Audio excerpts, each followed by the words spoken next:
வணக்கம்.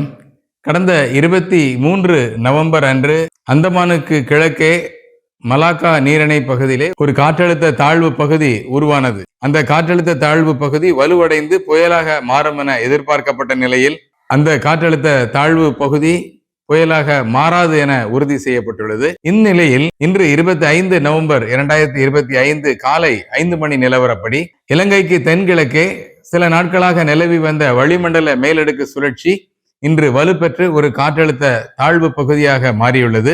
இந்த காற்றழுத்த தாழ்வு பகுதியானது நாளை ஆழ்ந்த காற்றழுத்த தாழ்வு பகுதியாக மாறவும் இலங்கையின் நிலப்பகுதியை கடந்து வங்கக்கடலுக்குள்ளாக 27ஆம் தேதி அது நுழைகிறது. இந்த வங்கக்கடலுக்குள்ளாக நுழைந்தவுடனே இது வலுப்பெற்று புயலாக மாறுவதற்கான சாத்தியக்கூறுகள் காணப்படுகிறது. இதற்கு அரபு நாடுகள் வழங்கிய சென்யார் என்கின்ற பெயர் வைக்கப்பட உள்ளது. இந்த புயல் சின்னமானது வடகிழக்கு திசையிலே நகர்ந்தவாறு தமிழகத்தினுடைய கரைப்பகுதியை கடந்து சென்று 29ஆம் தேதி இரவு அது காற்றழுத்த தாழ்வு மண்டலமாக வலு குறைந்த நிலையிலே 30ஆம் தேதி புதுச்சேரிக்கும் சென்னைக்கும் இடையிலே அது கரை கடக்க வாய்ப்பு இருக்கிறது. இந்த புயல் சின்னம் காரணமாக தமிழகத்திலே 27ஆம் தேதி தென் மாவட்டங்களில் ராமநாதபுரம், சிவகங்கை, புதுக்கோட்டை, தஞ்சாவூர் இந்த பகுதிகளிலே மழை துவங்கும்.